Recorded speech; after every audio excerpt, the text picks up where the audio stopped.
বিশ্ব হ্যাপাটাইটিস দিবস উপলক্ষে সোমবার ধলাই জেলা ভিত্তিক বিশেষ অনুষ্ঠানের আয়োজন করা হলো কমলপুর টাউন হলে। বিমল সিংহ মেমোরিয়াল হাসপাতালে হ্যাপাটাইটিস ফাউন্ডেশন ব্যবস্থাপনায় আয়োজিত এই কর্মসূচিতে অংশগ্রহণ করেন রাজ্যের বিধায়ক এবং স্বাস্থ্য দপ্তরের শীর্ষ কর্মকর্তারা। গাছে জল দেওয়ার মাধ্যমে অনুষ্ঠানের সূচনা করেন বিধায়ক মনোজকান্তি দেব এবং বিধায়িকা স্বপ্না দাস পাল। অনুষ্ঠানে উপস্থিত ছিলেন ধলাই জেলার সভাধিপতি সুস্মিতা দাস, জেলার program officer doctor Pritam Debbarma, হাসপাতালে ভারপ্রাপ্ত medical officer doctor Subhashis De প্রমুখ। সভাপতিত্ব করেন ধলাই জেলা চিফ মেডিকেল অফিসার অ্যাপেলো কলই। অনুষ্ঠানের সূচনায় স্বাগত ভাষণ দেন ডাক্তার সুভাষিস দে। হ্যাপাটাইটিস নিয়ে সচেতনতা বৃদ্ধির লক্ষ্যে মঞ্চে একটি কুইজ প্রতিযোগিতারও আয়োজন করা হয়, যেখানে স্থানীয় ছাত্রছাত্রীরা অংশগ্রহণ করে। মঞ্চে বক্তব্য রাখেন বিধায়িকা স্বপ্না দাস পাল, ধলাই জেলা পরিষদের সভাধিপতি সুস্মিতা দাস, চিকিৎসক তথা প্রোগ্রাম অফিসার প্রীতম দেববর্মা এবং অন্যান্য অতিথিরা।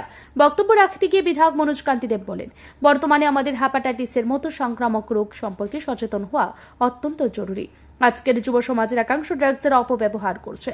এক সিরিঞ্জ দিয়ে একাধিকবার নিষাদ নেওয়ার ফলে হ্যাপাটাইটিস বি, সি এবং এইডস এর মতো মারণ রোগ ছড়িয়ে পড়ছে। তিনি আরো বলেন, 2018 সালে সরকার পরিবর্তনের পর রাজ্যে চিকিৎসা ব্যবস্থায় উল্লেখযোগ্য উন্নতি হয়েছে।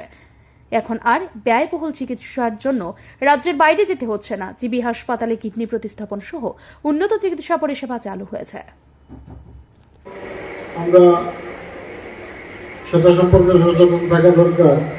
বর্তমান যুগে ড্রাগের অপব্যবহার হচ্ছে এবং এই ড্রাগ নিতে গিয়ে একই সিরিঞ্জ বারবার ব্যবহার হচ্ছে, যার ফলে হ্যাপাটাইটিস বি, এইডস, HIV মতো মারাত্মক ব্যাধিগুলি আজকে সংক্রামিত হচ্ছে।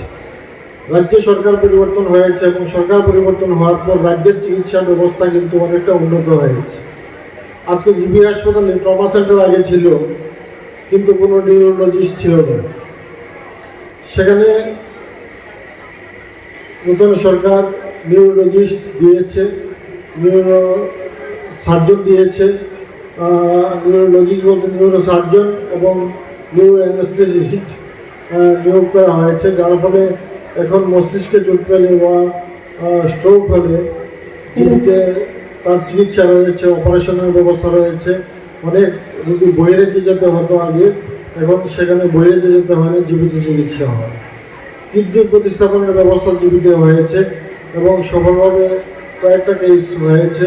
কিডনি প্রতিস্থাপনের মতো ব্যবস্থা আজকে জিবি হাসপাতালের মতো হসপিটালে সম্ভব হচ্ছে।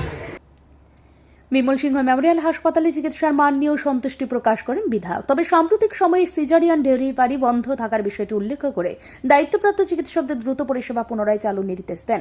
অনুষ্ঠানটি স্বাস্থ্য সচেতনতা বৃদ্ধির পাশাপাশি সমাজের সামনে চিকিৎসা পরিষেবার বাস্তব চিত্রও তুলে ধরেছে।